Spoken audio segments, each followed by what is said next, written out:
Tervist hea Eksperteetris saate jälgija. Täna on uus külaline. Täna räägime sellest, kuidas meil on hea olla. Sellepärast, et külas on filosoof Margus Ott. Tervist, Margus!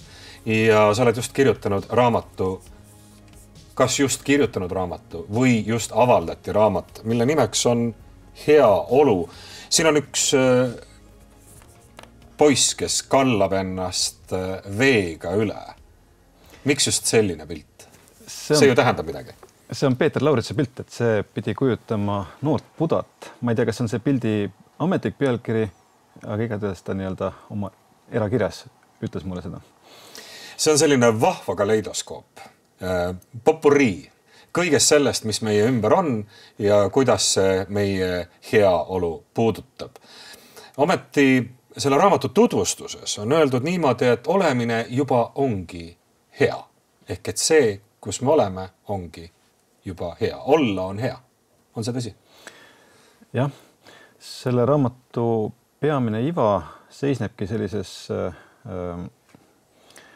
vastuolus või kahes eri aspektis. Et ühest küljest, kui me olemas oleme, siis me ju ka kogeme seda olemas olemist ja see kogemine ise ongi see võrratu, mida võib nimetada heaks. Aga teisest küljest me üritame seda olemist ka parandada, paremaks teha. Ja küsimus ongi, et kuidas see juba headus ja paremaks tegemine kokku sobivad. Ja see popurrii tulebki sellest, et ma tahtsin natukene pakkuda tuge kujutlusvõimele. Et seda, kuidas olemist paremaks teha, seal on nii tohutult palju aspekte ja mõõtmeid. Ja loomulikult ma kaugeltki ei ammenda seal neid, kaugel sellest. Aga kui lihtsalt välja pakkuda mingi teatud hulk sääraseid mõõtmeid, asjaolusid, mis meie heaolusse panustavad ja selles olulised on, siis äkki inimesel või lugejal hakkab mõte tööle ja ta saab ka siis lisada mingeid muid mõõtmeid, mida seal käsitletud ei ole.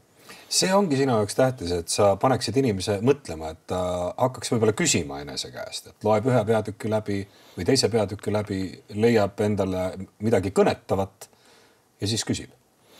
Jah, ja need kaks põhilist küsimust koht ongi see, et ühest küljest see kahe põhimõtteliselt ühitamatu või ühitamatu aspekti juba headus ja võimalik paremaks tegemine, et kuidas need kokku sobivad ja teisest küljest siis, mis puudutab seda paremaks tegemist, siis seal nii-öelda kujutlusvõime arendamine, et need kaks aspekti on selles selle raamatu peamine iva. Paljud niisugused õpetajad, eluõpetajad, igasuguste erinevate nimedega, coachid, treenerid, juhendajad, mentorid, konsultandid võivad öelda, et ela tänases hetkes, tunne tänasest rõõmu, ole iseenesega kontaktis. Kas see ongi see tänane heaolu? Jah, võib-olla, kui see jutt nüüd sellega piirdub, siis seal on üle rõhutatud seda aspekti, et olemine juba on hea. Sest kui nüüd rangelt võtta seda soovitust, et ole hetkes, ole praeguses, siis jutlustaks Alzheimeri sündroomi. Ja ilmselgelt see ei ole retsept heaks olemiseks. Ehk et me unustame minevikku ja ei oska enam vaadata tulevikku. Just nimelt, et see minevikku ja tulevikku lõimimine on ikkagi oluline, aga küsimus ongi selles, et kuidas sellesse suhtuda, sest on aru saada, meil on hästi mõistetav, miks sellist juttu räägitakse, et ole hetkes, sellepärast, et see mineviku kinnijäämine või kramplik tulevikku, mingisugust stsenaariumite ihaldamine pärsib meie sellist praegust heaolu taju. Aga see ei saa muidugi käia niimoodi, et me kuidagi lõikaksime ära selle tulevik ja mineviku, et pigem vastupidi, küsimus on selles, et kuidas need olevik ja siis tulevik minevik, kuidas need hästi kokku lõimida.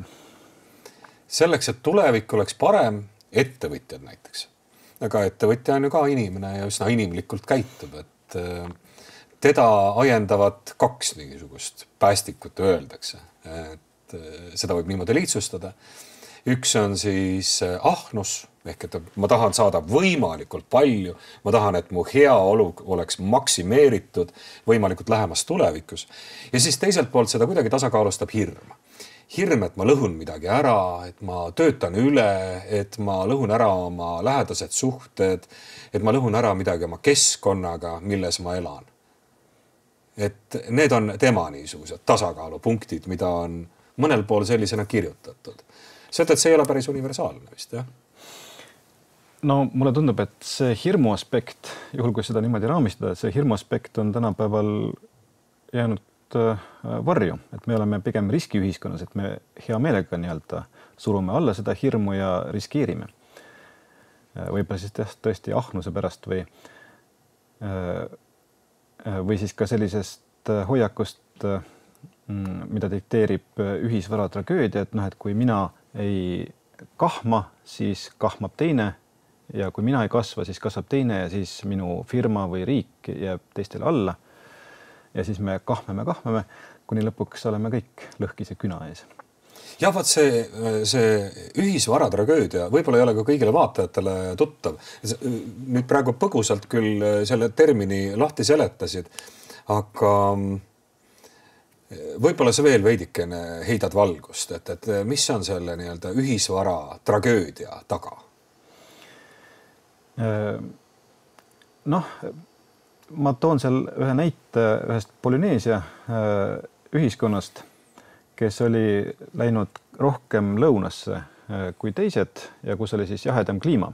Ja polüneelslased harilikult võtsid endaga koduloomadest kaasa kanad ja sead, aga siis seal nad avastasid, et see taimestik taastub nii aeglaselt, et sead tuhnivad kiiremini, kui taimestik jõuab taastuda, nii et nad avastasid, et nende elukeskkond on hävimas ja siis nad otsustasid, et hävitame sead ära.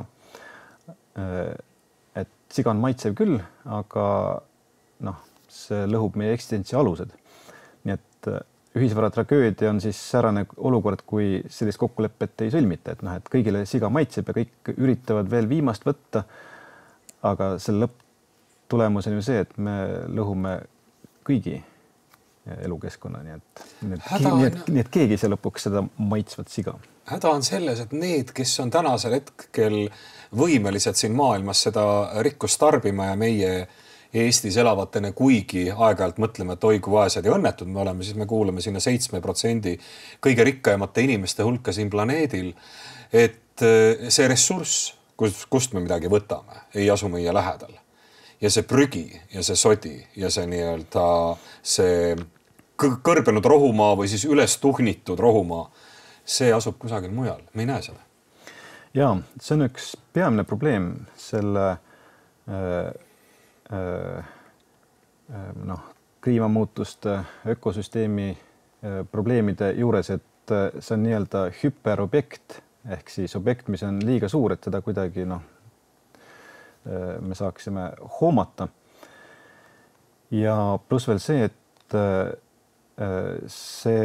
need süsteemid on nii komplekssed, et seal ka selliste vanade lineaarsete võtetega ei suuda me aru saada sellest, mis toimub, ega ka sellesse õigesti sekkuda. Ja sellest tulevad need nii-öelda nurjatud probleemid, eks ole, et me lahendame ühe probleemi, aga see tekitab uue probleemi ja seda probleemi lahendades tekib jälle uus probleem, selles mõttes, et need süsteemi elemendid on niivõrd tihedalt üksteisega seotud, seal tekivad mittelineaarsed efektid, eks ole, et väike põhjus võib anna suure tagajärje või siis ka vastupidi. Ja see on üks suuremaid väljakutseid nii-öelda ka kognitiivselt, et kuidas mõista, hoomata selliseid hüperobjekte ja siis kompleksseid süsteeme kõigi nende mittelineaarsuste ennustamatustega. Sest loomulikult see ei tähenda ju ka seda, et me üldse millestki aru ei saaks või suudaks ennustada. Me suudame igast asju ju simuleerida, modelleerida. Aga lihtsalt need simulatsioonid ja mudelid ei paku säärast kindlust, kui kunagi võis unistada Laplace sellest, et kogu universum on deterministlikult ära määratud ja tegelikult ette ennustatav. Ja ka poliitika jaoks tekitab see ju probleeme, sest valijatele meeldib kuulda just nimelt sellised nagu, see valijate mõttemudel on endiselt lineaarne, et üks selge isoleeritav põhjus annab ühe selge isoleeritava tagajärje ja siis poliitik pakub, et meil on siin selline lihtsad lahendused. See on üks lahendus, millega me saame kõik probleemid lahendatud. Või siis tänapäeval on väga levinud ka see, et me lihtsalt paneme pea liiva alla ja ütleme, et kuulutame, et probleemi ei ole. Aga kummalgi juhul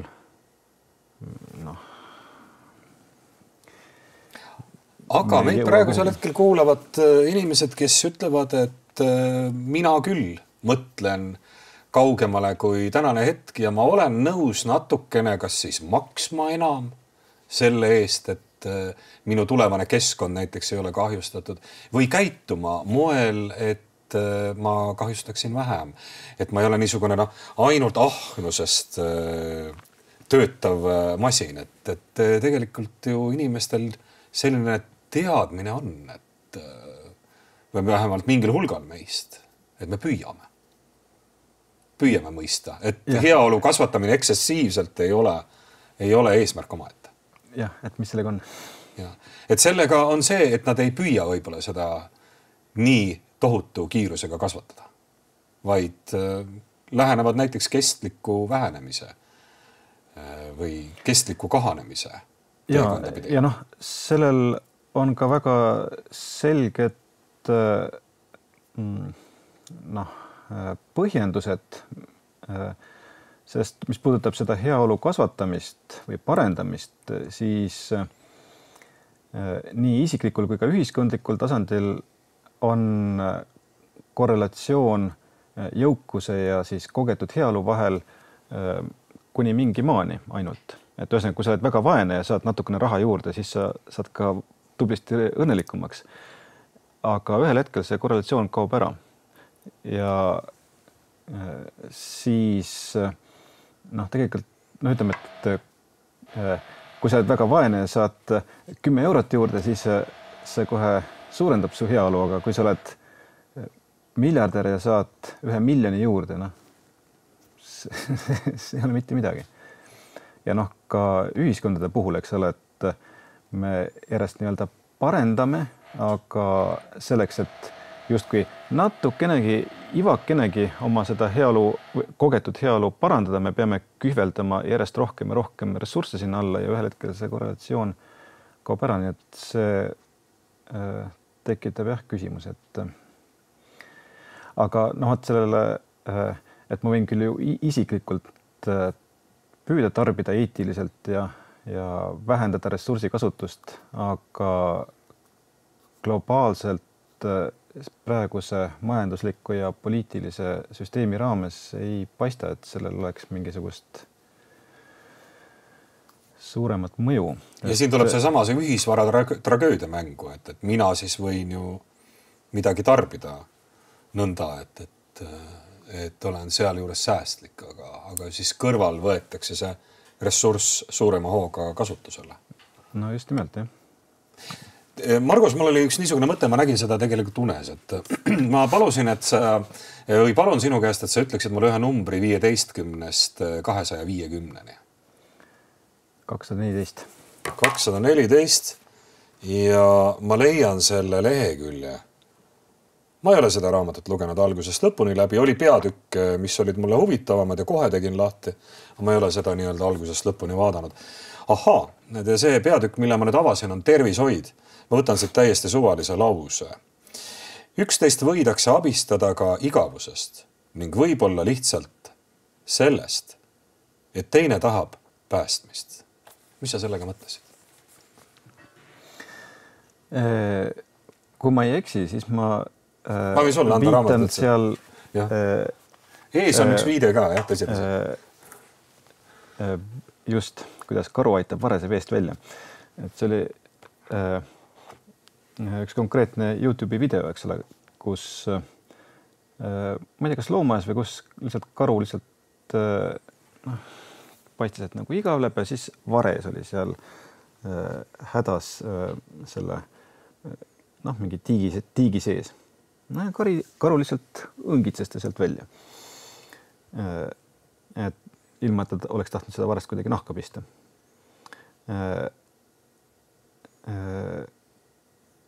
Jah, mis seda ahnust puudutab ja võitlust, siis sellega me oleme üksjagu ka liialdanud sellega, et kui suurt rolli see mängib looduses või ühiskonnas. Selles mõttes, et see olelusvõitluse idee sai Darwin või teda inspireeris Malthus oma sotsioloogiliste ideedega, kelle meelest näiteks vaesed ei tuleks toetada. Et muidu saavad ressursid otsa. Ja omakorda siis pärast see Darwini ideed söödeti tagasi ühiskonda ja siis levis selline arusaam, et ühiskond on eeskätt selline võitlus ja võib-olla mingi sihuke vaos hoitud vägivald, aga et see peamine on võitlus ja tüli ja kisma. Ja ehkki selles loomulikult on oma iva, siis see ju ei ole kaugeltki kogu lugu. Ja näiteks Kropotkin, anarhismi isa, räägib, kuidas ta darwinistina läks tundrasse uurima olelusvõitlust ja üritas siis seal seda leida, kuidas olendid üksteisega kaklevad ja sõdivad. Aga tema sõnutsi leidis igalt poolt ainult koostööd. Nii et ja sealt arendas välja siis anarhismi ideed, mille peamiseks alustalaks on vabatahtlik vastastikune abi. Ja nende kahe käsitluse erinevus on ka erinevas materjalist, sest Darwin sai oma ideed troopikast, kus ongi hästi palju ressurssi, hästi palju siis ka konkurentsi. Aga Kropotkin tundrast, kus ressurssi on vähem ja ka konkurentsi on vähem. See on ka omamoodi justkui nagu loo moraal, et läbi selle raamatu, nii nagu alguses sai öeldu, tõstad sa esile erinevaid heaolu aspekte, aga selle raamatu viimastes peatükkides räägid sa näiteks tühikonnast, et palun seleta see lahti, aga ka sellest, et peab olema tasakaal tasandite vahel, et sa natukene võtad ka niimoodi retsepti anda või mingit moraali kokkuvõtteks tekitada. Kas see on nii?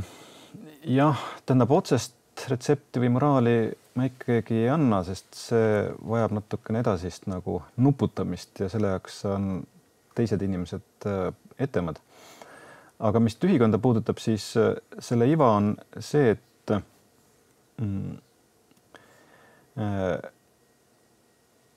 on hea, kui ühiskonna poliitiline, majanduslik ja muu suhtlus püsib dünaamilisena, nii et ta ei jää liialt ühte kohta kinni. Ja konkreetselt poliitilises süsteemis see ühiskonna keskmes olev tühjus